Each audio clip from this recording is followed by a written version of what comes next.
그런데 저는 30대 때는 막 내 뜻대로 안 되면 막 교구청에 올라가고 막 뒤집고 소리 지르고 그랬어요. 근데 이제 50이 되니까 생각이 많이 바뀌었어요. 어떻게 바뀌었느냐 하면은 내가 다 해놨는데 만약에 교구청에서 돈이 없다고, 300억이 돈이 없다면 어떻게 하면 되냐면은 안 하면 되지. 안 하면 되지 않아요? 여러분들, 인생이 왜 힘든 줄 아세요? 돈이 없는데 하려고 그럴 때 힘들어요. 하려고 그럴 때. 내가 지금 5천만 원밖에 없는데 2억이라는 가게를 하고 싶어. 5천만 원밖에 없는데 2억이라는 가게를 하고 싶어갖고 어떻게 은행에 융자 받고 형제 집 잡히고 또 뭐 이 사람 저 사람 꼬갖고 시작하잖아요. 그때부터 지옥이 되는 거예요. 그때부터. 5천만 원만 있는데 2억짜리 그건 하면 안 돼요. 안 하면 되지. 그래서 내가 주교님한테 편지했어요. 주교님, 저는 하느님의 집을 지면서 기쁨을 잃어버리고 싶지 않다고. 그래서 지금 교구가 여러 가지 어려움이 있으니까 나중에 하자고. 지금 편안하게 마음 먹자고. 그랬더니 주교님이 저한테 답장했어요. 딱 한 줄 보냈어. 참 고맙다. 이렇게. 네. 그래서 이제 접기로 이제 마음 먹었어요. 접기로 마음을 먹었는데 잠비아에 농업대학 하라고 100억을 봉헌하신 우리 할머니죠. 나는 할머니라고 안 그러는데 그냥 100억을 봉헌했어요. 벌써 3년 전에 이제 그분하고는 가능한 한 한 달에 한 번 정도 밥을 먹는데, 이제 밥을 먹으면서 이런 얘기 저런 얘기 사는 얘기를 하면서 내가 이제 여주에 생태마을을 꾸밀려고 그러는데 교구가 지금 뭐 신도시 성당터 산다고 돈이 없다고 좀 어려워하더라. 이런저런 얘기를 하는데 하루는 우리 이 자매님하고 서울 경복궁 구경을 가는데, 신부님 서울 구경 가는 길에 잠깐 남산 밑에 경리단길, 요즘 뜨는 데 있죠?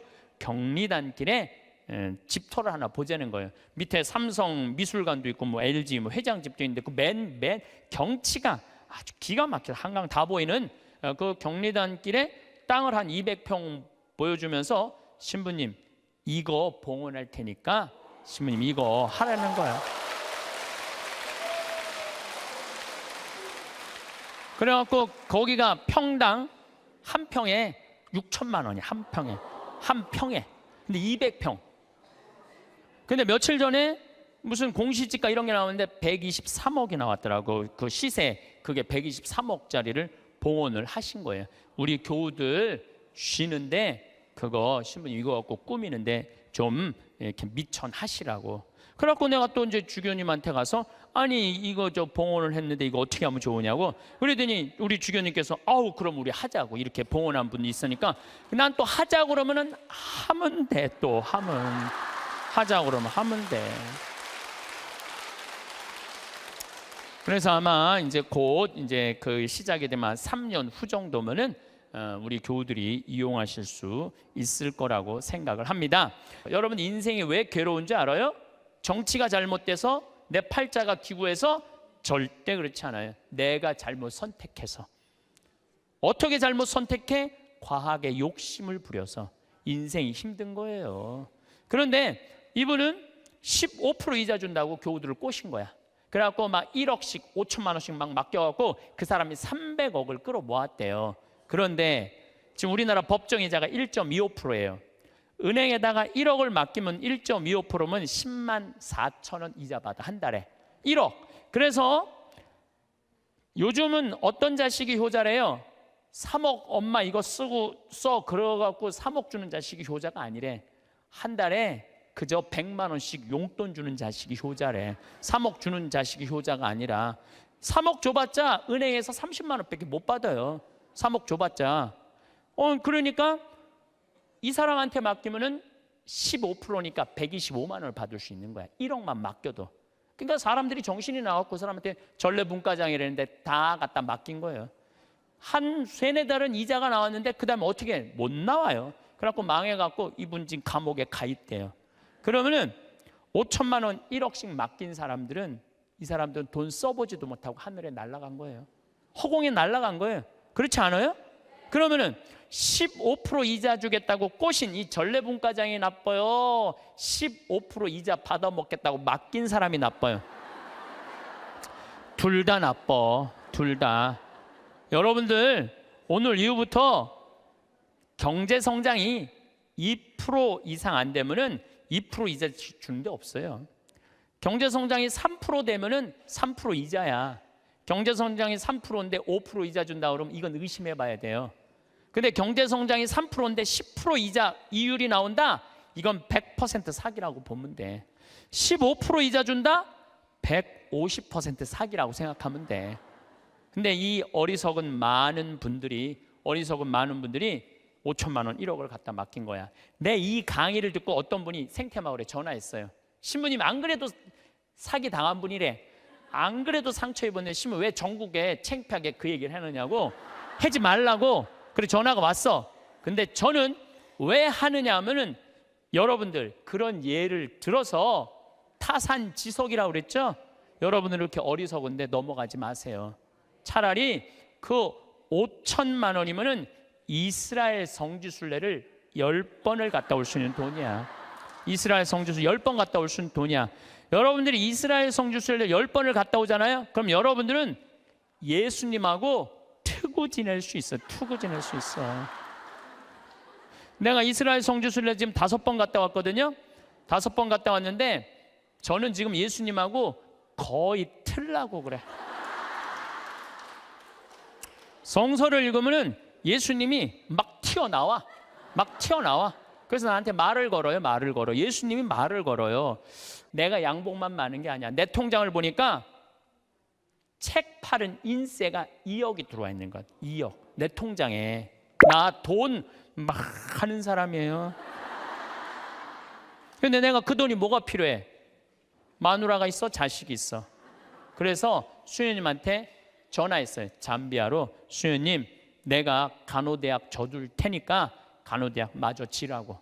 그래갖고 돈을 막 작년에 보냈어요. 계속 2천만 원, 5천만 원씩 계속. 근데 올해 가서 그 정글에 들어가, 땀부라는 정글에 들어가 보니까 간호대학을 다 져놨더라고. 이제 기숙사를 하나 져놓고 기숙사를 2개만 이제 더 주면 완전히 끝나. 이제 돈을 좀만 더 보내면 돼. 근데 우리 직원들이 그걸 보더니 한국에선 감이 없다가 내가 돈을 보내갖고 대학을 져놓으니까 나를 혼내는 거예요. 신부님 은퇴해서 돈 필요한데 이렇게 돈 다 써버리면 어떻게 하려고 돈을 다 써버리느냐고. 신부님 은퇴하면은 맛있는 것도 먹고 여행도 다니려면 돈이 필요한데 지금 다 써버리면 어떻게. 지금이야 신부님 강의도 다니고 강사료도 많고 인세도 많고 그래갖고 지금이야 뭐 막 부족한 게 없지만 은퇴하면 필요한 게 돈이라고. 신부님 앞으로 돈 모으라고 막 나를 혼내더라고요. 근데 저는 이런 생각이 들어요. 만약에 내가 은퇴해갖고 돈이 없으면 나는 어떻게 할 거냐면은 사제관에 가만히 앉아 있을 거야. 돈 없는데 어떻게 가만히 앉아 있어야지. 그런데 우리가 이걸 생각해야 돼요. 내가 20년 후에 살아있을지 죽어있을지 어떻게 알아? 그렇지 않아요? 20년에 살아있을지 죽어있을지 어떻게 알아? 그런데 20년 후에 쓰려고 지금 의미 있고 재미있고 신나는 일이 있는데 지금 안 쓰고 이 신나는 이 젊은 나이에 20년 동안 지금 가만히 있긴 싫어요. 지금은 마음껏 다니고 의미 있는 일도 하고 재밌는 것도 하고 맛있는 것도 사 먹고 여행도 다니고 지금은 신나게 할 거야. 그리고 70살이 넘어가고 돈이 없으면 가만히 있으면 되지. 없으면 없는 대로 살면 되지. 그렇지 않아요? 있으면 있는 대로 살고. 오늘 성채 미사 때 성채 모자랐잖아요. 많이 모자랐어요. 오늘 성채 뭐 이렇게 많이 왔어. 성채가 모자랄 정도로 많이 왔는데 어떻게 했느냐면은 마지막에 성채를 4등분해서 다 했어요. 없으면 쪼개서 쓰고 나눠서 써도 다 살아. 그런데 지금 여러분들 나중에 쓰려고, 늙어서 쓰려고 지금 아무것도 안 해서는 안 돼요. 지금 하세요. 뭐든지 지금 하세요. 그리고 다 하고 즐겁게 살았어. 행복하게 살았어. 그런데 70살에 주머니에 돈 없으면 어떻게 하면 돼? 가만히 있으면 돼. 70살에 돈 없으면 가만히 있으면 돼. 황창현 신부님의 행복특강 지금 바로 시작하겠습니다. 60 이후에 부티나고 귀티나는 코디법도 함께 들으시면 강의를 더 잘 음미하실 수 있습니다. 여러분들, 이 세상에서 나 자신을 가장 잘 이해하는 사람은 누굴까요? 나예요. 내가 인생 고비고비 살아오면서 고생한 거 면면이 속속들이 가장 잘 아는 사람은 누굴까요? 나밖에 없어요. 그러면은 내가 나 자신을 가장 잘 이해하고 인생 구비구비 고생한 거 가장 잘 아는 나한테 가장 잘해줄 수 있는 사람은 누굴까요?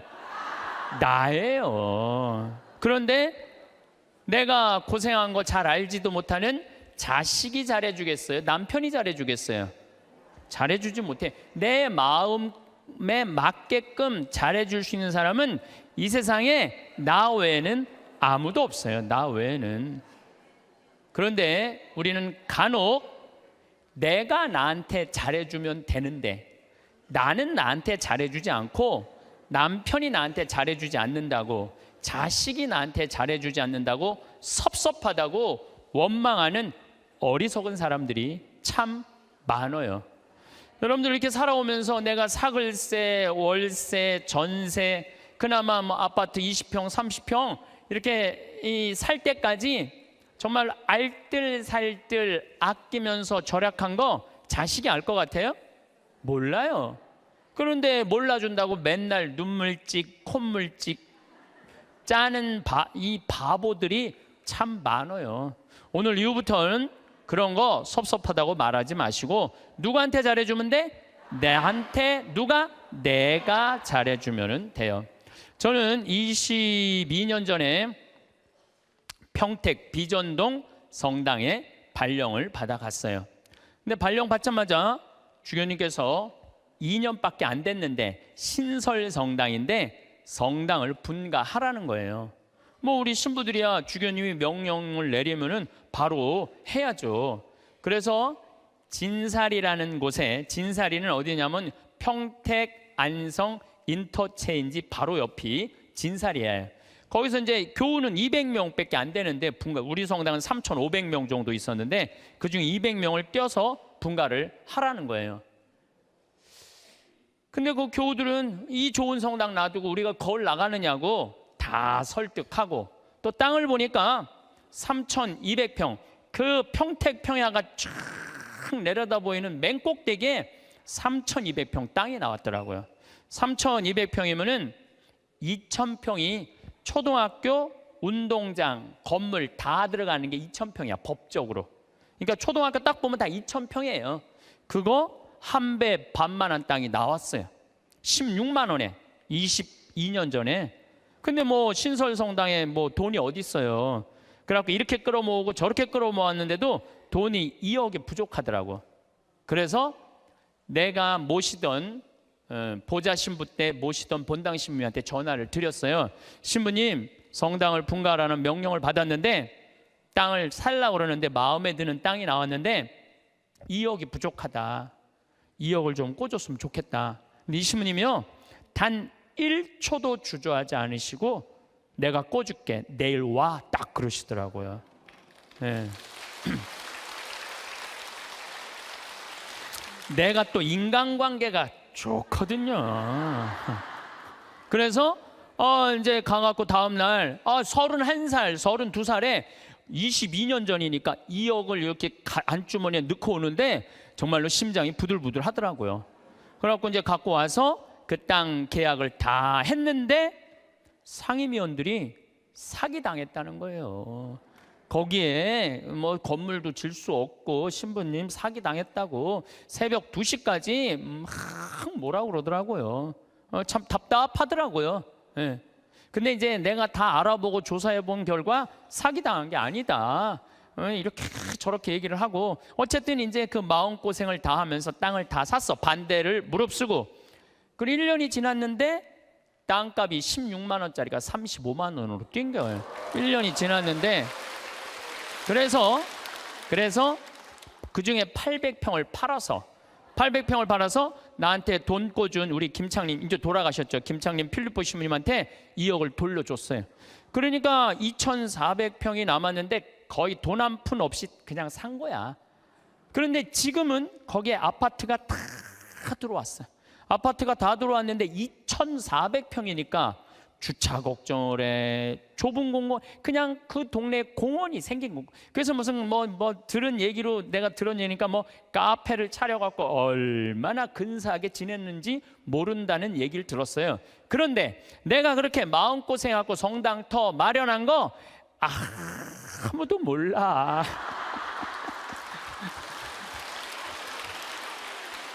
누구만 알아? 하늘하고 나만 알아. 하늘하고 하느님하고 나만 알아. 그런데 지금은 이제 거기가 겨우 2,000명 정도 됐다고 그래요. 근데 후임자 신부가 몰라준다고. 그 교우들이 20년 전에 내가 그렇게 힘들게 해서 땅 산 거 몰라준다고 내가 맨날 섭섭하다고 그러면요, 나는 쫀쫀한 사람이야. 쫀쫀한 사람. 작은 사람이야. 작은 사람. 그리고 이제는 거기가 뭐 평당 큰 몰이 들어가고 평당 한 400만 원까지 올라갔대요. 그러니까 거의 100억 정도 되는 거죠. 100억 정도 되는 돈을 내가 교회에 벌려준 거야. 그런데 아무도 몰라. 그런데 주교님이 몰라준다고, 교회가 몰라준다고 내가 맨날 그렇게 원망하면요, 나야말로 작은 사람이야. 나는 그 평택 IC 지나다닐 때마다 하느님의 기도하는 집을 내가 마련할 수 있는 영광을 가진 것에 대해서 감사해요. 어차피 그러니까 교우들이 이렇게 행복하게 그 넓은 터에서 주차 걱정 없이 신앙생활한다는 얘기를 들으면 내가 기분이 좋아. 그걸로 된 거예요. 여러분들도 인생 살면서 고생하고 힘들게 이 가정 여기까지 이렇게 꾸려왔는데, 다른 사람, 심지어 남편, 뭐 주위에 뭐 여러분들 간혹은 시집 왔더니 시동생이 5살 시동생 나중에 키워갖고 장가까지 보냈는데 그 은혜 모르는 경우도 많죠. 그거 섭섭할 거 하나 없어요. 섭섭할 건 없어. 누가 알면 돼? 내가 알고 하늘이 알면 돼. 그래서 공자님이 진정한 군자는, 누가 군자라고 그랬냐면 남이 나를 알아주지 않아도 화내지 않는 사람이 군자라고 그래요. 유유자적할 줄 아는 사람이. 우리 평창은 화요일, 수요일 1박 2일 피정, 목요일 당일 피정, 금, 토, 일 2박 3일 피정을 해요. 1년 내내예요. 뭐 지난번에도 하고 이번에 성탄 때도 금, 토, 일 2박 3일 피정해요. 뭐 오고 싶어도 이미 예약이 끝나서 못 와요, 여러분들. 예. 그런데 이 피정 오는 분들의 행복의 크기가 다 달라요. 누가 제일 행복한가 봤더니 금, 토, 일 2박 3일 피정 오시는 분들이 제일 행복해해요. 왜 행복한가 봤더니 밥을 무려 6끼를 안 해요. 주부가 밥을 6끼 안 하면 행복할 것 같아, 안 행복할 것 같아요? 무조건 행복한 거예요. 무조건. 여기 이렇게 오신 분들 보니까 한 60대신 분들이 굉장히 많은데 30살서부터 시집 와갖고 60살까지 여러분들이 살림살이 하면서 밥하고 빨래하고 청소하고 애 낳고 애 길렀다면 여러분들은 한 달 가사 노동비를 따지면 한 달에 얼마치 일을 그동안 했느냐면은 350만 원어치 일을 했다고 그래.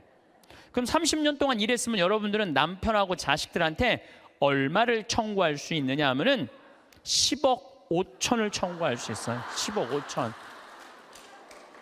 10억 5천 내놓으라고 그럴 수 있어요. 아니, 법원에 누가 해갖고 25년 동안 그거 해갖고 250만 원 해갖고 5억 청구해갖고 받은 사람이 판결이 나왔어요. 예. 그러면은 2박 3일 금, 토, 일 피정하는데 피정비가 얼마냐 하면은 8만 원이에요. 8만 원. 이틀 밤 자고 6끼 밥 먹고.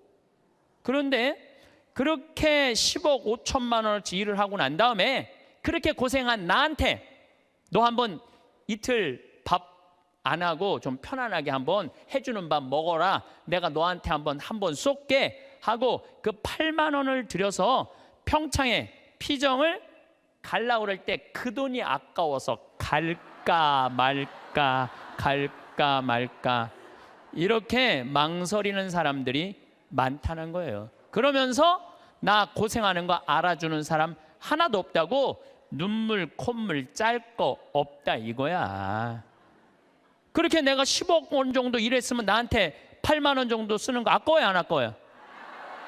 써. 그러니까 제발 원망하지 말고 본인을 위해서 쓰라는 거예요.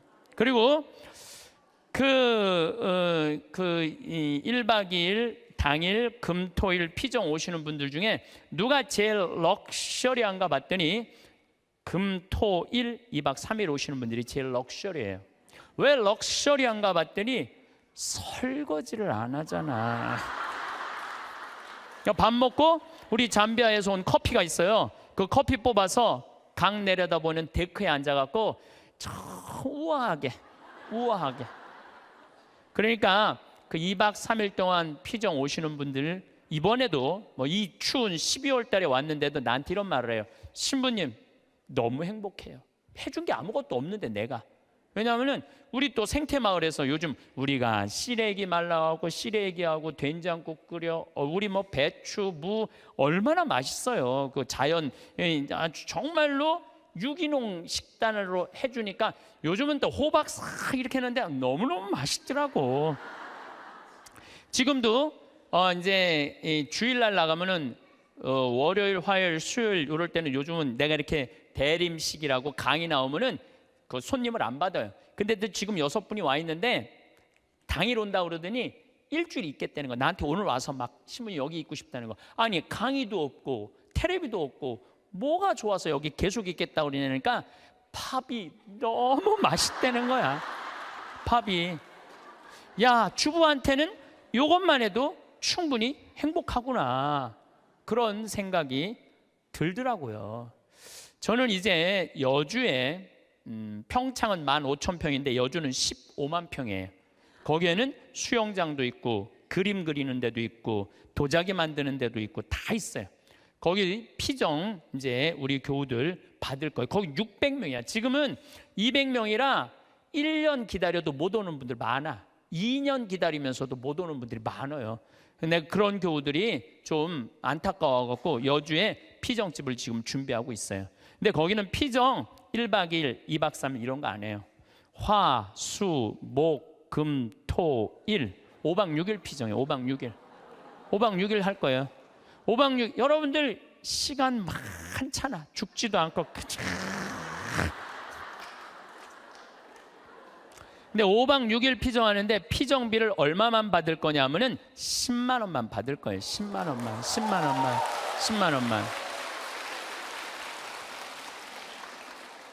밥을 무려 18끼를 안 하는데 10만 원만 받을 거예요. 난 사실 우리 천주교 교우들 불쌍해요. 왜 불쌍하냐면은 성당 나오면서부터 많은 헌금을 하든 안 하든 평생 헌금했어요. 그리고 또 불쌍한 데 있으면 2차 헌금하고 교무금하고 또 성당 지면 신축금 내고 또 뭐 어려운 데서 와갖고 뭐 꽃동네 뭐 이런 데 와갖고 또 뭐 도와달라 그러면 또 반지도 빼고 뭐 그냥 있는 거 없는 거 나 먹기 살기 힘들어도 어떻게 해? 마음 짠하니까 어떻게 해요? 또 내잖아요. 그런데 그렇게 20년 30년 신앙생활 했는데 정작 내가 외롭고 힘들 때 어디 가서 좀 위로받고 싶은데 그럴 데가 없어요. 별로. 우리 한국 천주교 교회는. 그러니까 교우들한테 받기만 했지 주지를 않아. 내가 그게 제일 불만이야. 그런 공간이 한국 교회에 필요하다 이거야. 그래서 이제 여주는 10만 원이면 여러분들 보통 한 달 생활비 최저가 110만 원인가 그렇더라고. 그러니까 누구나 올 수. 그리고 거기 전철까지 나 있어. 이제 그 앞에까지. 그러니까 여기 65살들은 거기까지 공짜로 올 수 있어. 65살까지는. 전철까지 나 있으니까 마음만 먹으면은 뭐 얼마든지 올 수 있어요. 그래서 우리 교우들한테 그런 공간을 만들어 줘야 되겠다. 우리도 좀 위로받고 살아야 되지 않아요? 맨날 뭐 남만 위로하고 살아. 나는 30년 동안 그렇게 뼈 빠지게 고생했는데, 그런데 제가 한 6년 동안 그 여주에다가 그런 생태 마을을 꾸며서 한국민들, 우리 천주교 교우들뿐만 아니라 한국민들이 쉴 수 있는 오아시스를 만들어야 되겠다. 그래갖고 다 허가를 받아놨는데 이번 2월 달에 교구청에 편지를 했어요. 주교님 허가를 다 받아놨으니 공사비 달라고. 거기가 총 공사비가 얼마냐면 300억이에요. 300억을 내가 무슨 재주로 만들어? 내가 무슨 재주로? 그러니까 교구에서 내야 될 거 아니에요. 근데 답이 없는 거야. 준다는 답이 없어. 그래갖고 내 친한 주교님한테 말씀을 드렸죠. 아니 어떻게 왜 답이 없냐? 허가까지 다 떨어졌는데, 근데 우리 수원교구는 지금 신도시가 굉장히 많이 생겨요. 위례 신도시, 동탄 이 신도시. 신도시가 막 생기니까 거기다 땅 사느냐고 돈을 다 썼다는 거예요. 돈이 없다는 거예요. 그런데 저는 30대 때는 막 내 뜻대로 안 되면 막 교구청에 올라가고 막 뒤집고 소리 지르고 그랬어요. 근데 이제 50이 되니까 생각이 많이 바뀌었어요.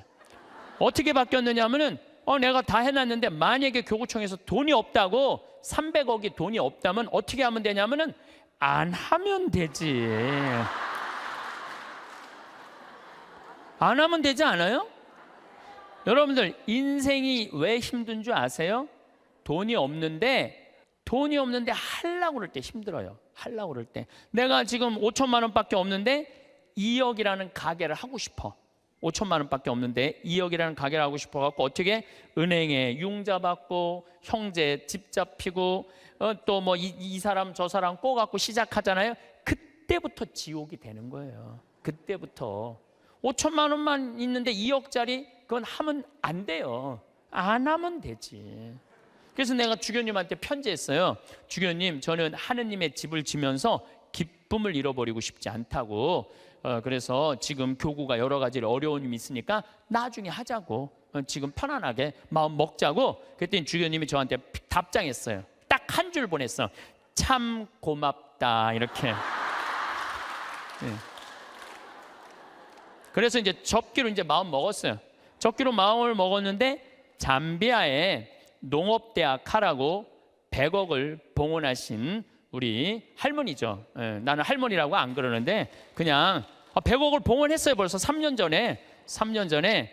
이제 그분하고는 가능한 한 한 달에 한 번 정도 밥을 먹는데, 이제 밥을 먹으면서 이런 얘기 저런 얘기 사는 얘기를 하면서 내가 이제 여주에 생태마을을 꾸밀려고 그러는데 교구가 지금 뭐 신도시 성당터 산다고 돈이 없다고 좀 어려워하더라. 이런저런 얘기를 하는데 하루는 우리 이 자매님하고 서울 경복궁 구경을 가는데, 신부님 서울 구경 가는 길에 잠깐 남산 밑에 경리단길, 요즘 뜨는 데 있죠.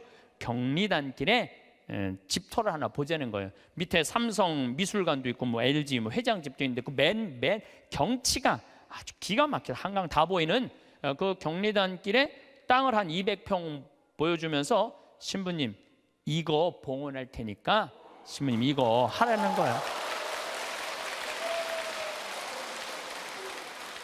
그래갖고 거기가 평당 한 평에 6천만 원이 한 평에. 근데 200평. 근데 며칠 전에 무슨 공시지가 이런 게 나오는데 123억이 나왔더라고. 그 시세 그게 123억짜리를 봉헌을 하신 거예요. 우리 교우들 쉬는데 그거 신부님 이거 갖고 꾸미는데 좀 이렇게 미천하시라고. 그래갖고 내가 또 이제 주교님한테 가서 아니 이거 저 봉헌을 했는데 이거 어떻게 하면 좋으냐고. 그러더니 우리 주교님께서 아우 그럼 우리 하자고 이렇게 봉헌한 분이 있으니까 난 또 하자고 그러면은 하면 돼. 또 하자고 그러면 하면 돼. 그래서 아마 이제 곧 이제 그 시작이 되면 3년 후 정도면은 우리 교우들이 이용하실 수 있을 거라고 생각을 합니다. 제가 왜 이런 말씀을 드리느냐 하면 우리가 돈을 버는 법도 중요하지만 쓰는 법도 중요해요. 여러분들은 지금 정말로 힘들게 돈 많이 벌었어요. 그렇죠? 아끼기도 많이 아꼈어. 그런데 벌기만 하고 쓸 줄을 모른다면은 뭐하러 벌어? 그렇잖아요. 힘들게 돈을 많이 모았어. 근데 쓰려고 8만 원을 쓰려고 보니까 아까워. 벌 떨어. 그럼 뭐하러 버냐 이거예요. 벌 줄도 알고 쓸 줄도 알아야 돼요. 뭐 어느 교구에, 뭐 우리 교구 얘기예요. 우리 수원교구 얘기인데 한 본당에 금융업을 하는 회장님이 있었나 봐. 나한테 돈을 맡기면은 내가 15% 이자 주겠다고. 여러분들, 내가 평화방송에 수도 없이 얘기했어요. 여러분, 인생이 왜 괴로운지 알아요? 정치가 잘못돼서, 내 팔자가 기구해서? 절대 그렇지 않아요. 내가 잘못 선택해서. 어떻게 잘못 선택해? 과하게 욕심을 부려서 인생이 힘든 거예요. 그런데 이분은 15% 이자 준다고 교우들을 꼬신 거야. 그래갖고 막 1억씩 5천만 원씩 막 맡겨갖고 그 사람이 300억을 끌어모았대요. 그런데 지금 우리나라 법정이자가 1.25%예요. 은행에다가 1억을 맡기면 1.25%면 10만 4천 원 이자 받아, 한 달에. 1억. 그래서 요즘은 어떤 자식이 효자래요? 3억 엄마 이거 쓰고 써 그래갖고 3억 주는 자식이 효자가 아니래. 한 달에 그저 100만 원씩 용돈 주는 자식이 효자래. 3억 주는 자식이 효자가 아니라. 3억 줘봤자 은행에서 30만 원밖에 못 받아요. 3억 줘봤자. 그러니까 이 사람한테 맡기면은 15%니까 125만 원을 받을 수 있는 거야. 1억만 맡겨도. 그러니까 사람들이 정신이 나왔고 그 사람한테 전래문과장이라는데 다 갖다 맡긴 거예요. 한 3-4달은 이자가 나왔는데 그 다음에 어떻게 해? 못 나와요. 그래갖고 망해갖고 이분 지금 감옥에 가입돼요. 그러면은 5천만 원 1억씩 맡긴 사람들은, 이 사람들은 돈 써보지도 못하고 하늘에 날아간 거예요. 허공에 날아간 거예요. 그렇지 않아요? 그러면은 15% 이자 주겠다고 꼬신 이 전래분과장이 나빠요? 15% 이자 받아먹겠다고 맡긴 사람이 나빠요? 둘 다 나빠. 둘 다. 여러분들, 오늘 이후부터 경제 성장이 2% 이상 안 되면은 2% 이자 주는 데 없어요. 경제 성장이 3% 되면은 3% 이자야. 경제 성장이 3%인데 5% 이자 준다 그러면 이건 의심해 봐야 돼요. 근데 경제 성장이 3%인데 10% 이자 이율이 나온다? 이건 100% 사기라고 보면 돼. 15% 이자 준다? 150% 사기라고 생각하면 돼. 근데 이 어리석은 많은 분들이 5천만 원 1억을 갖다 맡긴 거야. 내 이 강의를 듣고 어떤 분이 생태마을에 전화했어요. 신부님, 안 그래도 사기 당한 분이래. 안 그래도 상처 입었는데 신부 왜 전국에 창피하게 그 얘기를 하느냐고, 하지 말라고. 그래 전화가 왔어. 근데 저는 왜 하느냐 하면은, 여러분들 그런 예를 들어서 타산지석이라고 그랬죠? 여러분들 이렇게 어리석은데 넘어가지 마세요. 차라리 그 5천만 원이면은 이스라엘 성지순례를 10번을 갔다 올 수 있는 돈이야. 이스라엘 성지순례 10번 갔다 올 수 있는 돈이야. 여러분들이 이스라엘 성지순례를 10번을 갔다 오잖아요. 그럼 여러분들은 예수님하고 투구 지낼 수 있어. 투구 지낼 수 있어. 내가 이스라엘 성지순례 지금 5번 갔다 왔거든요. 5번 갔다 왔는데 저는 지금 예수님하고 거의 틀라고 그래. 성서를 읽으면은 예수님이 막 튀어나와. 그래서 나한테 말을 걸어요. 예수님이 말을 걸어요. 요즘 제가 이제 내년 3월 8일부터 성서 강의를 해요. 성서 강의를 하는데 나는 성서 전공한 신부가 아니잖아요. 그리고 신학교 때 뭘 배웠는지 생각도 안 나. 성서 전공한 신부도 아니고 신학교 때 배운 거 기억도 안 나. 근데 내가 성서를 강의하겠다고 평화방송하고 정말로 엄청난 도전을 하는 이유 중에 하나가 5번을 성지순례 갔다 오면서 내가 만난 예수님, 그 예수님을 얘기해 주고 싶은 거예요. 오늘 아침에도 이제 강의를 준비하다 나왔는데 무슨 일이 있었느냐 하면은, 예루살렘에 가면은 겟세마니 동산 위에 눈물 동산이 있어요. 눈물 성당이 있어. 거기서 눈물 성당에서 우리 올해 2월 달에 우리 교우들 200명이 겟세마니 동산으로 내려가고 있는데 내가 맨 나중에 가고 있는데 거기서 아랍아이가 예루살렘 성전 그 지도 그 1달러에 사라고 계속 맡기는 거예요, 나한테. 그래서 내가 됐다고 그랬는데 나 혼자 지금 맨 뒤에 가고 있는데 이 친구가 뒤에서 내 뒤로 꼬집더라고요. 이 목덜미를 꼬집어. 얼마나 기분 나빴는지 몰라. 꼬집고 내 뒤통수를 치는 거예요. 아랍아이가 얼마나 기분이 나빴는지 몰라요. 그래도 내가 천주교 신부인데, 천주교 신부인데 너무너무 화가 났는데 나 혼자고 거긴 물건 파는 애들 천지인데 걔하고 어떻게 싸워요. 그리고 나는 성격상 맞고 말지 싸우진 않아. 그래갖고 내려가갖고 겟세마니 동산에 가서 기도를 하는데 예수님 생각이 나더라고요. 예수님은 유대인들이 툭하면 돌을 집어 던지려고 그랬어요. 툭하면 돌을. 근데 예수님은 어떻게 했느냐 하면은 아직 내 때가 되지 않았다고 인내하세요. 인내를 하시고 예수님 어떻게 마지막 십자가상의 죽음을 통해서 누구를 구원하고 싶었어? 인류를 구원하고 싶었어요. 몇몇 사람들이 기분 나쁘게 돌 집어 던진다고 욕한다고 그것 때문에 큰 일을 그르칠 분이 아니었어요. 나도 이 200명이나 되는 사람들을 데리고 와서 성지순례 하는데 내가 하나 기분 나쁘다고 막 신경질 부리고 나 이제 간다고, 나 이제 한국으로 갈 거라고 겟세마니 동산에 앉아서 이렇게 기도를 하는데 정말로 구구절절 예수님이 느껴지더라고요. 그리고 인내라는 거 그런 게 막 느껴지는 거예요. 여러분들도 자식 키우면서 정말로 이 세상 살면서 더러운 꼴 많이 보죠? 근데 여러분들 왜 참아요? 이거 자식 하나 잘 키워보겠다고, 자식 하나 행복하게 해보겠다고 참는 거 아니에요? 그러니까 인내를 하면은 뭐를 얻을 수 있느냐 하면은 열매를 얻을 수 있어요. 열매를. 인내를 하면. 근데 내가 만약에 이스라엘 성지순례 안 갔다 왔으면 이런 묵상 나 죽었다 깨어나도 못해. 근데 만약에 여러분들이 5천만 원을 가지고 이스라엘 성지순례 10번만 갔다 오면 여러분 예수님하고 트고 지낼 수 있다니까. 근데 15% 이자 받아보겠다고 홀딱 맡겨갖고 써보지도 못하고 돈 날리면은 이분들 이렇게 얘기합니다. 내가 성당 나가봤더니 믿을 놈 한 놈 없더라. 하느님이 있긴 어디 있느냐. 사기나 치는 사람들 모임인데, 그리고 이 사람 어떻게 하냐면은 냉담해요. 그러면은 돈 잃어버리고 하느님 잃어버리고 사람 잃어버리고. 이게 왜 그런 줄 알아요? 자기 욕심 때문에 그러는 거예요. 자기 욕심 때문에. 그리고 돈을 버는 법은 배웠는데 쓰는 법을 못 배운 사람이에요.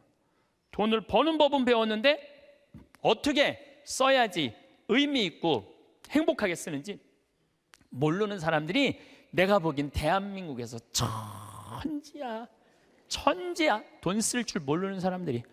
작년에 내가 잠비아 봉사활동을 80명의 교우들하고 갔다 왔어요. 갔다 왔는데 정글에를 잠깐 들어갈 일이 있었는데 병원이 있는데 병원이 있으면 간호대학에 같이 있어야 된대요. 근데 수녀님이 간호대학을 짓다가 돈이 없어서 수dob을 해버린 거야. 돈이 없어서. 내가 그걸 보는데 마음이 찬하더라고요. 근데 마침 제가 작년에 잠비아는 비행기표 아껴본다고 이 아디스 아바바 이 이디오피아를 통해서 걸리 들어갔었어요. 근데 아디스 아바바 공항에서 내 옷가방을 다 잃어버렸어요. 그래갖고 양복 3벌, 4벌 중에 입은 거 하나 빼고 3벌이 다 없어져 버렸어. 그런데 그 전주 연중 제15주 복음이 뭐였느냐면은 너희들은 선교 떠날 때 옷을 1벌 이상 갖고 다니지 말아라. 1벌 이상 갖고 다니지 말아라. 식량 자루나 돈주머니도 갖고 다니지 말아라. 근데 예수님이 거기다 신발은 신고 가라고 또 써 있어. 성서에 참 신발은 신고 가라 그랬거든요. 근데 나는 잠비아 미국 강의 다닌다고 옷을 4벌, 양복을 4벌. 내가 너무너무 부끄러웠어, 내 자신한테. 그래서 저는요 지금도 양복을 한 달에 1벌만 입어요. 안 갈아입어. 이제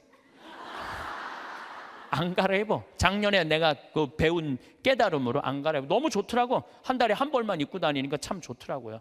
그런데 문제는 한국에 딱 돌아왔는데 내가 양복만 많은 게 아니야. 내 통장을 보니까 책 팔은 인세가 2억이 들어와 있는 것. 2억 내 통장에.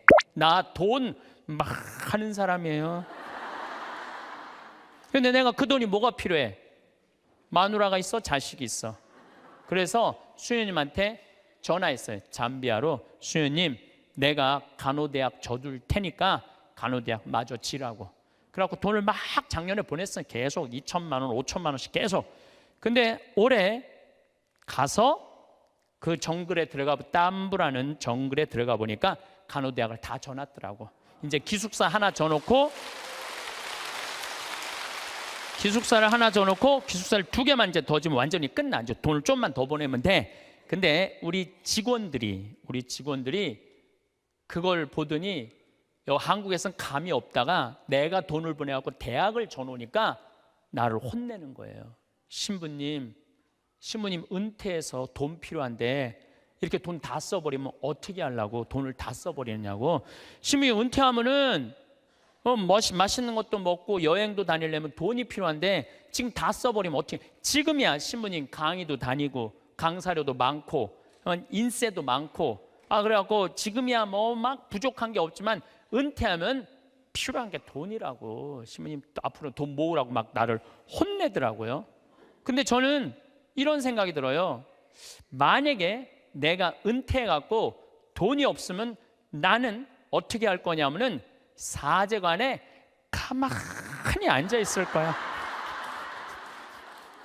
돈 없는데 어떻게 해? 가만히 앉아 있어야지. 그런데 우리가 이걸 생각해야 돼요. 내가 20년 후에 살아있을지 죽어있을지 어떻게 알아? 그렇지 않아요? 20년에 살아있을지 죽어있을지 어떻게 알아? 그런데 20년 후에 쓰려고 지금 의미 있고 재미있고 신나는 일이 있는데 지금 안 쓰고 이 신나는 이 젊은 나이에 20년 동안 지금 가만히 있긴 싫어요. 지금은 마음껏 다니고 의미 있는 일도 하고 재밌는 것도 하고 맛있는 것도 사 먹고 여행도 다니고 지금은 신나게 할 거야. 그리고 70살이 넘어가고 돈이 없으면 가만히 있으면 되지. 없으면 없는 대로 살면 되지. 그렇지 않아요? 있으면 있는 대로 살고. 오늘 성채 미사 때 성채 모자랐잖아요. 많이 모자랐어요. 오늘 성채 뭐 이렇게 많이 왔어. 성채가 모자랄 정도로 많이 왔는데 어떻게 했느냐 하면은 마지막에 성채를 4등분해서 다 했어요. 없으면 쪼개서 쓰고 나눠서 써도 다 살아. 그런데 지금 여러분들 나중에 쓰려고 늙어서 쓰려고 지금 아무것도 안 해서는 안 돼요. 지금 하세요. 뭐든지 지금 하세요. 그리고 다 하고 즐겁게 살았어. 행복하게 살았어. 그런데 70살에 주머니에 돈 없으면 어떻게 하면 돼? 가만히 있으면 돼. 70살에 돈 없으면 가만히 있으면 돼. 많은 분들이 우리 생태마을에 지금도 이제 짬짬이 암 환자들이 많이 와요. 내가 그분들하고 이렇게 상담을 해보면은요, 60살 될 때까지 한 번도 노른 적 없는 사람들 많아요. 60살 될 때까지 여행 한 번도 간 적 없는 사람 많아요. 60살 될 때까지 뽐나게 옷 한 번 사입어 본 적이 없는 사람들 많아요. 60살까지 뭐만 해? 돈만 버는 거예요. 자식 키우고. 근데 떨커덕 암이 걸려요. 지금도 한 분 와 계세요. 떨커덕 암이 걸린 거야. 떨커덕 암이 걸리면은 이분들 나한테 공통적으로 하는 얘기가 있어요. 신부님, 나는 억울해서 못 죽어요. 난 이제까지 뭐만 했어? 고생만 했어요. 어떻게 하면 좋아요, 신부님? 이러는 분들이 너무 많아요. 여기 계신 여러분들도 나중에 하려고 그러지 말고 언제? 지금 하세요. 저 청국장 가루도 나중에 사 먹지 말고 언제 사 먹어? 지금 사 먹어. 지금. 그게 훨씬 건강하고 좋은 거예요. 예. 여러분들 이 여행 많이 다녀보셨죠? 만약에 유럽 여행 가신 분들 아마 유럽 여행은 일생 한 번 가보는 거예요. 일생 한 번 가보는 여행이야. 한 400만 원 들여갖고 한 번 가보는데 비행기 타고 럭셔리하게 파리에 도착했어. 도착을 했는데 딱 버스에 타니까 가이드가 딱 나타나더니 이렇게 말합니다. 이제 뭐 집에 들어가고 호텔에 들어가고 물은 어떻게 쓰고 뭐 이런 거 여러 가지 얘기를 해요. 그러다가 갑자기 이런 말을 해요. 그런데 여행 다니면서는 팁이 중요하다고. 이렇게 여행 가방 올려다 주는 그 포토한테 $1 주시고 호텔에서 나올 때 그 호텔 침대에다가 $1 내려놓고 나오시라고. 그럼 이때부터 갑자기 머리가 복잡해지는 거야. $1? 생각지도 않은 돈이야. 이거 생각지도 않은 돈이야. 그게 아깝기 시작한 거야. 그런데 400만 원을 들여서 일생 한 번 간 여행이에요. 그러면 $1, 10일 $2씩 줘봐. $20, 2만 원이야. 그 줄 때 기분 좋게 줄 수 있는 거야. 그런데 이제 딱 박스에서 내리니까 아니나 달라 막 벨보이들이 막 와갖고 가방을 막 들고 가려고 그래. 그러면은 이 할머니들이 이렇게 말합니다. 그 놔두라고. 내가 들고 갈 테니까 놔두라고. 아, 내가 여러 번 봤어요. 여행 같이 다니면서. 내가 그 힘들게 그 가방을 들고 다니는 할머니들 모습을 보면서 안타깝더라고요. 그럼 뭐하러 여행을 나와? 그 2만 원이 아까워갖고 그 힘든데 피곤한데 와갖고 그걸 또 들고 올라가. 그 2만 원이 아까우면 그냥 집에 가만히 있어. 벌 때는 힘들고 어렵게 벌지만 쓸 때는 정승같이 쓰는 법도 중요한 거예요. 저는 요즘 이렇게 여행 다니면은요, 뭐 $2, $3, $5도 내려놓고 와요. 호텔에다가. 왜냐? 그거 다 이민자들이야. 거기 청소하는 사람들. 힘들게 그거 갖고 먹고 사는 사람들이야. 그러면 길 가는 사람도 내가 5,000원, 10,000원, 일생 1년에 여러분들 어려운 사람들 얼마나 만나요? 만나는 일이 1년에 한두 번도 안 돼. 그럼 그런 사람들한테 한번 나도 여행 내가 400만 원어치 쓰면 40만 원 어려운 사람한테 내놔야 될 거 아니야. 그 일환 중에 하나가 그 어려운 사람들한테 팁 주는 거예요. 근데 그게 아까워갖고 내가 들고 갈 테니까 아까운 거지. 아까운 거예요. 그래서 여러분들 자신한테 쓸 줄 알아야 돼. 자신한테. 저는 지난 여름에 LA에 우리 청국장 이제 회사를 설립을 했어요. 거기도 뭐 다 세금 문제 때문에 다 회사를 설립을 해야 돼. 그 뭐 미국에도 세금 내고 한국에도 다 세금 내고 그래야 되니까 회사를 설립을 하러 갔는데 내가 하여튼 나하고 노는 친구들이 있어. 한 남자들인데 한 5명 정도 되는데 나만 가면 하여튼 회사를 다 때려치고 나하고 놀라고 아주 그런 친구들이 있어. 아주 친하죠. 근데 그 친구 중에 하나가 식당을 운영하는데 근사한 식당을 운영해요. 한 번 먹으면 막 $100, 10만 원, 20만 원. 그리고 와인도 딱 맡겨놓는. 그 한국 사람들은 거의 안 가고 미국 사람들이 와서 그 홀에다가 뭐 술 먹고 춤도 추고 막 이러는 그런 아주 근사한 식당이에요. 근데 그 친구가 나를 식사를 대접하고 싶다고 몇 번 그러는데 내가 또 그렇게 비싼 식당에 갈 수 있어요? 안 간다고 그랬더니 그럼 우리 집에 모시겠다고. 집으로 갔어요. 집에 갔는데 한 그 친구 부부 다 뭐 손님 한 12명을 초대를 했는데 내가 주인공으로 간 거 아니에요. 근데 자기 식당에 주방장을 데리고 왔더라고. 근데 음식이 나오는데 기가 막히는 뭐 음식들이 나오는 거 무슨 알 뭐 해갖고 정말 처음 본 음식, 비싼 음식들이 나오더라고요. 그런데 그 니콜라스라는 친구가 신부님이 특별히 오셨으니까 와인을 한 병 따겠다는 거예요. 근데 와인을 뭐 그냥 2만 원, 3만 원짜리가 아니라 600만 원짜리 와인을 따는 600만 원짜리 와인을 나도 처음 봤어요. 그 비싸다 말로만 들었지. 1995년 보르도산이야. 1995년이 굉장히 가물었었어요. 그래갖고 북한 주민들 다 굶어 죽었을 때야. 근데 와인은 최고가 나온 거예요. 그걸 했는데 한 잔에 50만 원이 한 잔에. 먹는데 막 벌벌 떨리더라고. 한 잔에 50만 원인데. 근데 계속 주방장이 셰프가 음식을 날라다 주는데 내가 그래도 주인공 아니에요. 주인공. 뭔가 셰프한테 감사의 표시를 해야 될 거 아니야. 그걸 우리는 팁이라고 그러죠. 근데 내가 혼자 고민했어. $50를 줄까? $100를 줄까? 심장이 막 쫄깃쫄깃하더라고. 어떻게 할까? 근데 결국은 불러갖고 딜리셔스 그러면서 내가 $50를 줬어요. 지금 생각해보면 왜 $100를 못 줬는지 귀양 뽐낼 거면 확실하게 뽐내고 해야 되는 건데, 근데 그 50달러를 5만 원이죠. 50달러를 줬는데도 불구하고 그 셰프는 굉장히 고맙다고 그러더라고요. 굉장히 고맙다고. 근데 만약에 여러분들 그게 한 1,000만 원치 넘는 식사였는데 내가 그걸 얻어먹고 돈 한 푼 안 내고 팁 하나 안 내고 그냥 가면은요, 그분들 모르긴 해도 내 귀에다 대고 이랬을 거야. 아유, 정말 멋대가리 하나 없는 신부라고. 에? 그렇지 않겠어요? 그렇게 멋있게 했으면 그 주방 그 직원 데려다 했으면 줄 알아야지. 이건 비단 나한테뿐만 아니라 여러분들도 마찬가지야. 여러분들 인생을 살면서요, 버는 것도 중요하지만 쓰는 것도 중요해. 쓸 때 확실하게 써. 근데 만약에 내가 돈이 부족해, 그러면은 가만히 있어. 여러분들 안 쓴다고 누가 뭐라고 그럴 사람 하나도 없어요. 근데 우리나라 사람들은 쓰는 것도 아니고 안 쓰는 것도 아니고 내는 것도 아니고 안 내는 것도 아니고 그냥 사는 게 좀 짜증이 나요. 그래서 쓸 땐 사도 바오로가 뭐라 그래? 난 귀하게도 살 줄 알고 천하게도 살 줄 안다고 그러잖아요.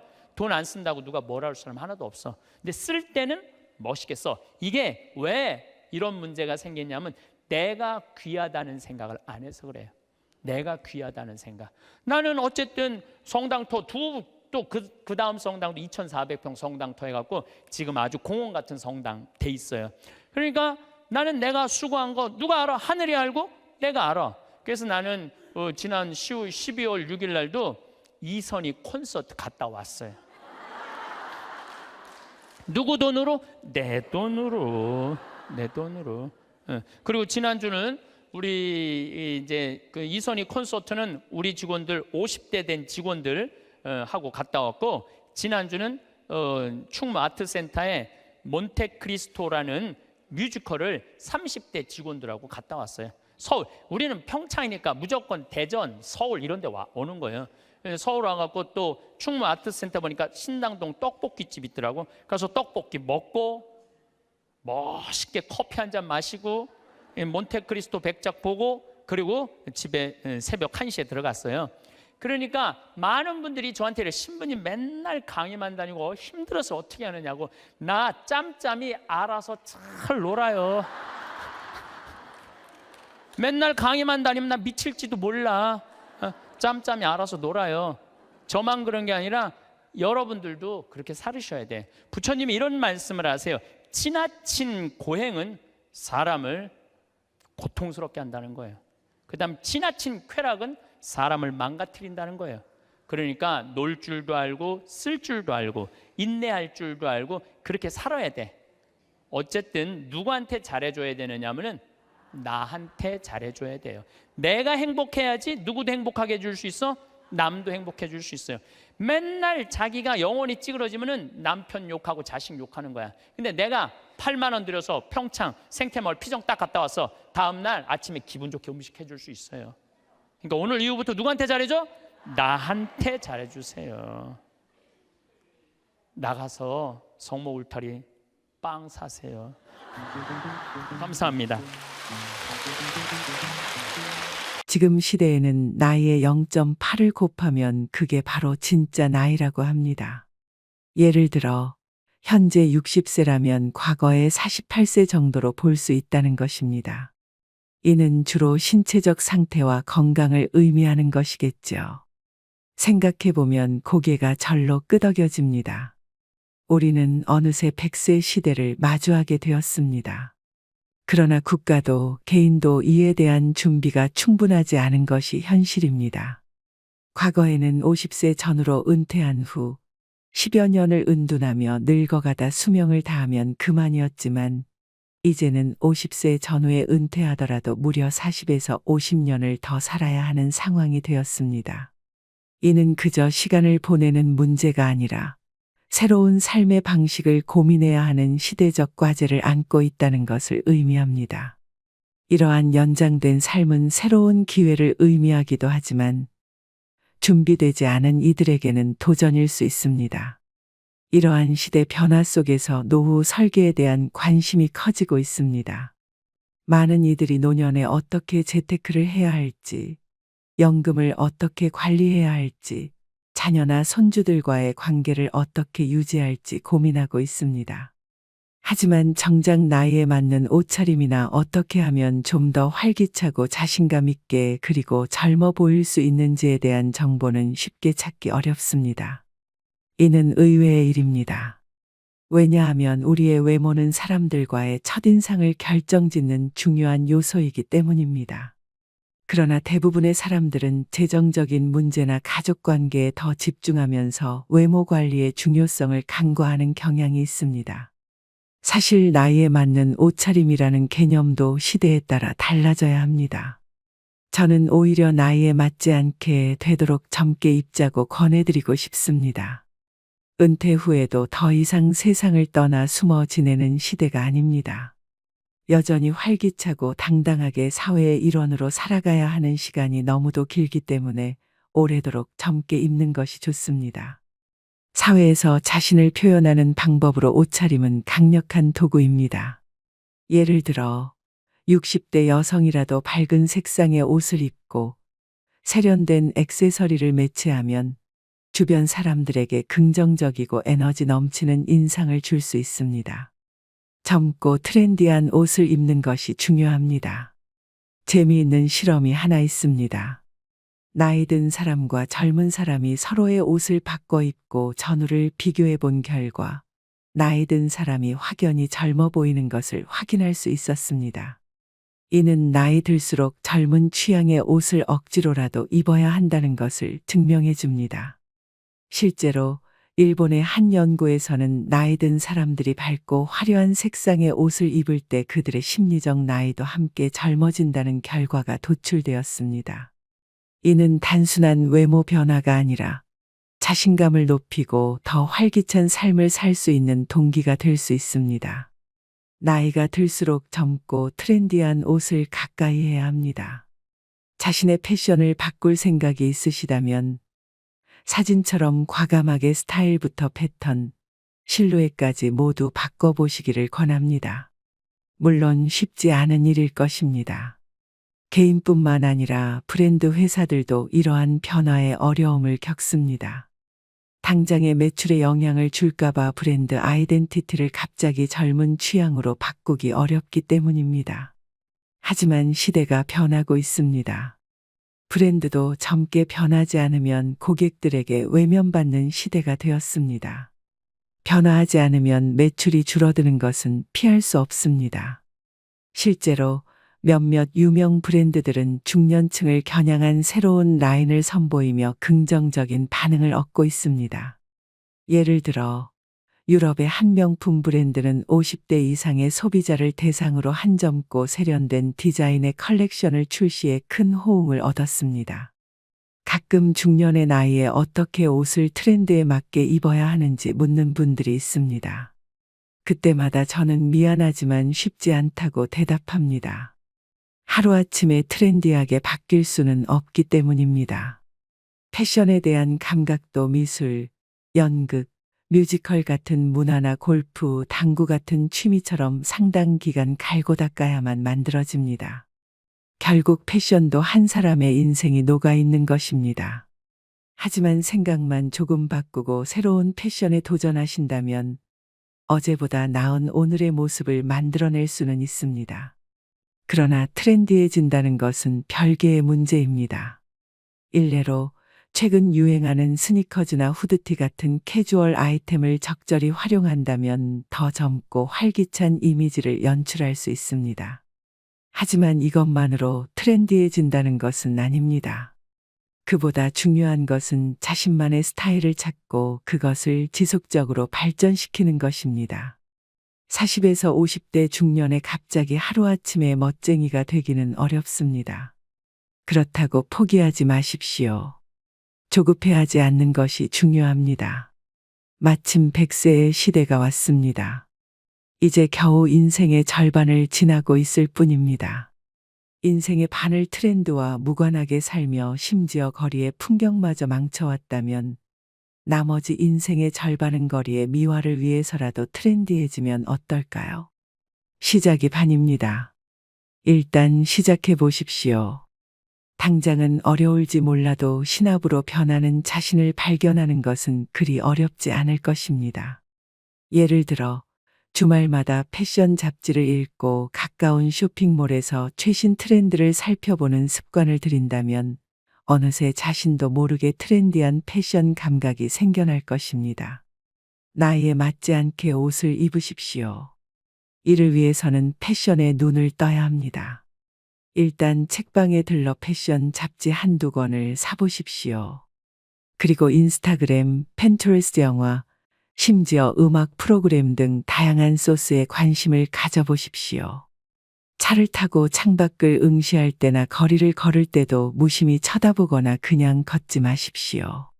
특히 패션 피플들이 많이 모이고 거니는 가로수길이나 로데오 거리, 홍대, 삼청동, 익선동 혹은 유명 쇼핑몰과 멋진 카페 같은 곳에 의도적으로라도 나가보십시오. 일단 눈부터 떠야 합니다. 예를 들어 가로수길이나 삼청동에서는 다양한 패션 스타일을 가진 사람들을 쉽게 볼 수 있습니다. 그들을 관찰하고 자신의 스타일에 어떻게 적용할지 생각해 보는 것도 큰 도움이 될 것입니다. 신봉사처럼 눈을 뜨십시오. 단, 늦게 눈을 뜬 신봉사처럼 건강이 허락하지 않아 멋지게 당당하게 걸을 수조차 없다면 아무 소용이 없습니다. 패션 피플의 행복은 타인들의 관심과 곁눈질의 빈도수와 정비례합니다. 그러니 이왕 트렌디하게 옷을 입기로 작정하셨다면 그에 걸맞은 몸매와 걸음걸이도 필수입니다. 실제로 매일 꾸준히 운동을 하고 자신의 체형에 맞는 옷을 선택한다면 그 효과는 배가 될 것입니다. 패션의 완성은 몸매와 태도에 있기 때문입니다. 옷을 고르고 액세서리를 착용하고 스타일을 바꾸는 데는 과감해지십시오.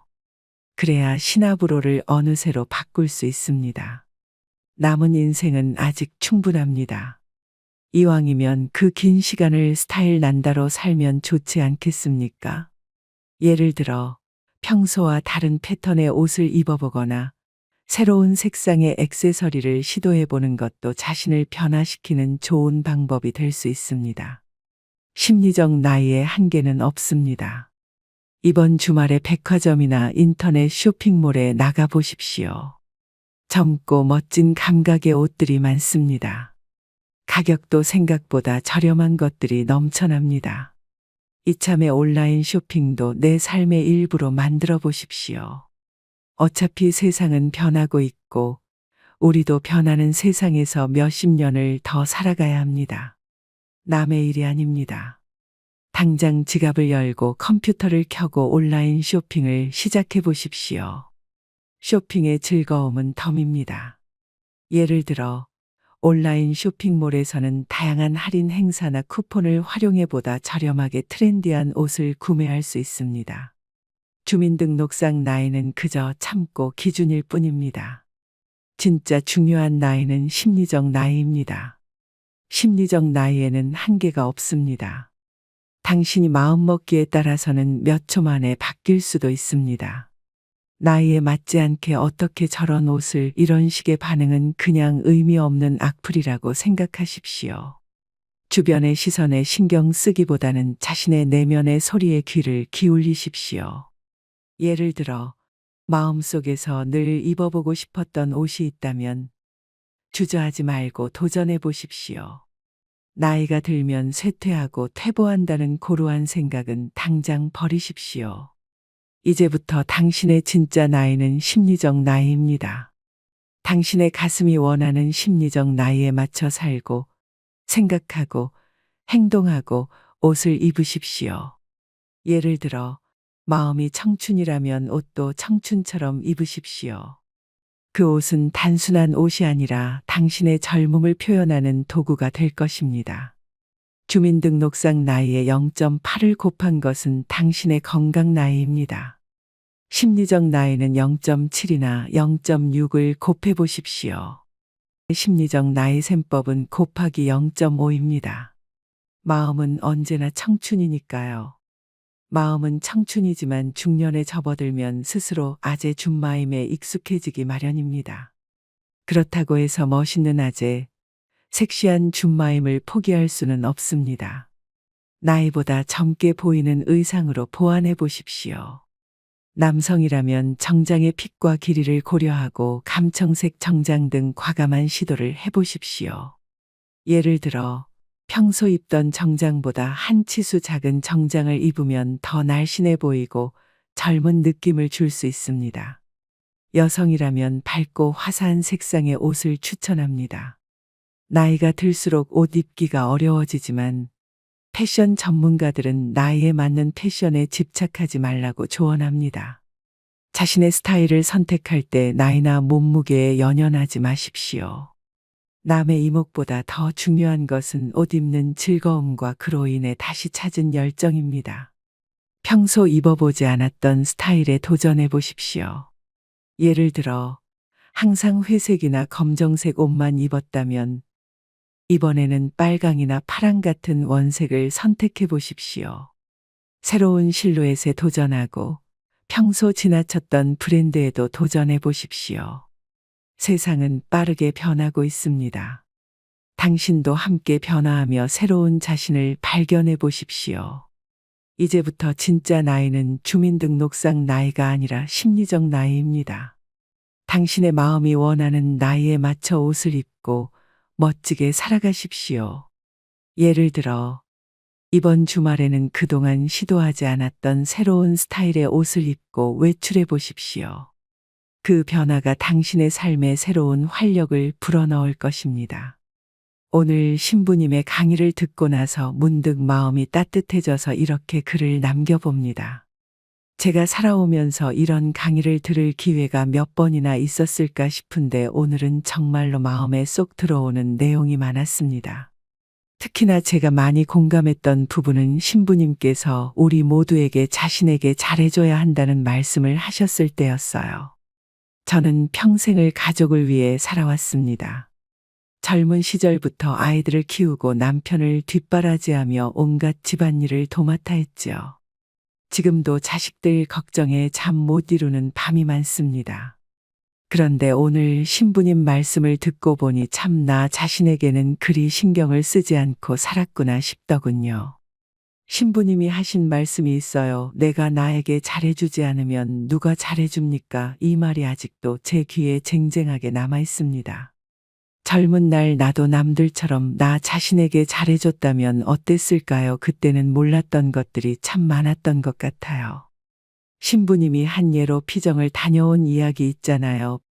평소 밥하고 빨래하고 살림하느라 바쁜 주부들이 피정에서 2박 3일 동안 밥을 안 해도 된다는 말에 얼마나 행복해했는지 이야기를 해주시는데 저도 그 기분이 어떤지 잘 알겠더라고요. 신부님이 말씀이 참 재미있으셨어요. 2박 3일 동안 밥을 안 해도 된다면 그게 얼마나 행복한 일인지 아시죠라고 하시는데 맞아요. 저도 젊을 때는 밥 3끼 챙기고 아이들 옷 챙기고 집안일 하느라 바빴어요. 그런데 막상 나를 위해 한번 쉬어볼까 싶어도 죄책감이 앞서더라고요. 그렇게 달려오기만 했으니 이제야 느끼는 이 편안함이 얼마나 소중한지 새삼 깨닫게 되었어요. 또 한 가지 신부님이 말씀하신 돈을 쓰는 법에 대한 이야기도 마음에 깊이 남았습니다. 우리 모두가 돈을 버는 법은 어떻게든 배웠지만 정작 쓸 줄 모르는 사람이 많다고 하시더군요. 신부님이 하신 예 중에 하나가 15% 이자를 준다고 돈을 맡기면 결국 그 돈이 날아간다는 얘기였어요. 제가 젊을 때에도 그런 일들이 있었죠. 그때는 은행에 돈을 맡기면 이자가 꽤 되었으니까 무리하게 욕심내지 않았던 것이 참 다행입니다. 그런데 지금은 다들 더 많은 돈을 벌려고 욕심을 부리다가 큰 손해를 보는 경우가 많다는 게 안타까웠어요. 신부님 말씀이 맞아요. 우리가 얼마나 많이 벌었든 결국 중요한 건 그 돈을 어떻게 잘 쓰느냐겠죠. 그게 참 마음에 와닿았습니다. 저는 이제 나이가 들었지만 신부님의 말씀처럼 지금 이 순간을 살아가라는 가르침을 가슴에 새기고 싶습니다. 그리고 나에게도 잘해주는 삶을 살아야겠다는 다짐을 해봅니다. 앞으로는 자식들에게만 신경 쓰는 것이 아니라 나 자신을 위해서도 무언가 해보려고 합니다.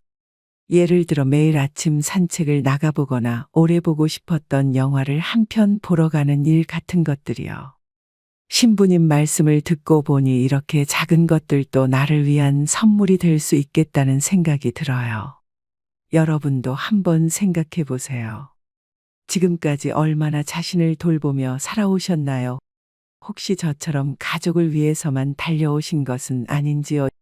이제는 우리 모두가 자신에게도 잘해주는 삶을 살았으면 좋겠습니다. 나이 들어서 비로소 깨달은 이 진리가 조금 아쉽기도 하지만 늦지 않았다고 생각하려 합니다. 신부님 말씀 덕분에 오늘 하루가 정말 값졌습니다. 감사합니다. 여러분도 이 소중한 가르침을 마음에 새기고 자신에게 잘해주는 하루하루를 보내시길 바랍니다.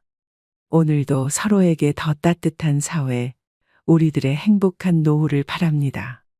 고요한 밤이었습니다. 모두 행복하세요.